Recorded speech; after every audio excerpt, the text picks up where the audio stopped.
एक गांव में एक बहुत शरारती लड़का रहा करता था, जिसके पास बहुत सारी भेड़ बकरियां थी। वो भेड़ बकरियों को चराने के लिए अक्सर जंगल की तरफ जाया करता था। एक दिन वो जंगल में अपनी भेड़ बकरियों के साथ था,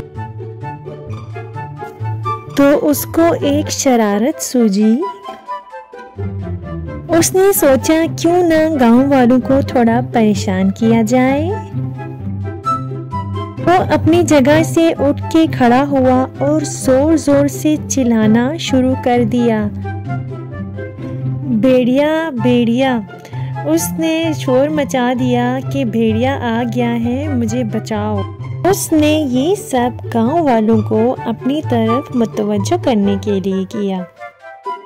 जब गांव वालों ने उसकी चीखों पुकार सुनी तो वो भागकर उसकी मदद के लिए पहुंचे।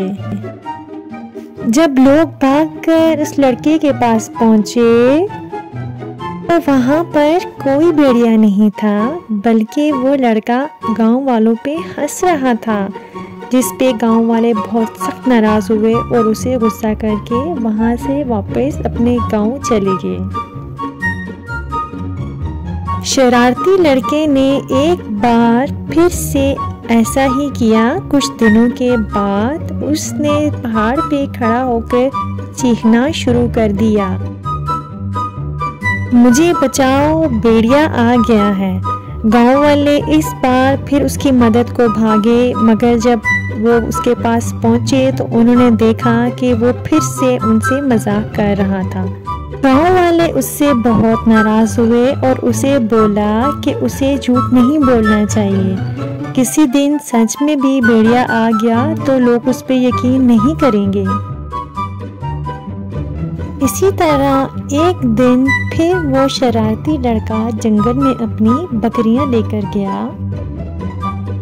बकरियां और भेड़ें जंगल में घास चर रही थी, जबकि वो दरख्त के नीचे आराम कर रहा था। लड़के ने देखा कि एक बड़ा सा भेड़िया आया और उसकी बकरियों और भेड़ों पर हमला कर दिया। जल्दी से उठा और पहाड़ पे खड़ा होके चिल्लाना शुरू कर दिया कि मेरी मदद करें। लड़का बहुत चीखा चिल्लाया और गांव वालों को बहुत मदद को पुकारा, मगर उसकी मदद को कोई न आया।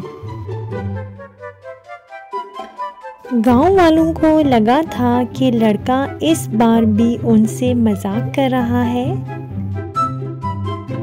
इसलिए इस बार किसी भी गांव वाले ने उसको संजीदा ना लिया और ना ही उसकी मदद करने के लिए कोई जंगल की तरफ गया।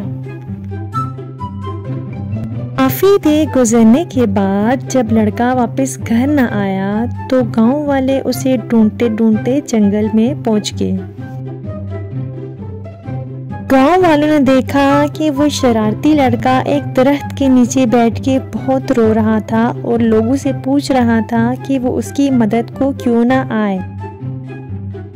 भेड़िया आया और उसकी तमाम बकरियों और भेड़ों को खाकर चला गया, मगर उसकी मदद करने के लिए कोई न आया। गांव वालों ने उसे सख्ती से समझाया, ये तुम्हारी सजा और तुम्हारे लिए सबक है, ताकि तुम आइंदा मजाक में भी हमसे झूठ नहीं बोलो। इस कहानी से हमें ये सबक मिलता है कि हमें मजाक में भी झूठ नहीं बोलना चाहिए, कि झूठ बोलने वाले इंसान पर कभी भी कोई शख्स एतबार नहीं कर सकता, चाहे वो झूठ मजाक में ही बोला गया हो। तो प्यारे बच्चों, अगर आपको ये वीडियो पसंद आई है तो काइंडली इस वीडियो को लाइक करें, मेरे चैनल को सब्सक्राइब करें और बेल आइकन को प्रेस कर दें।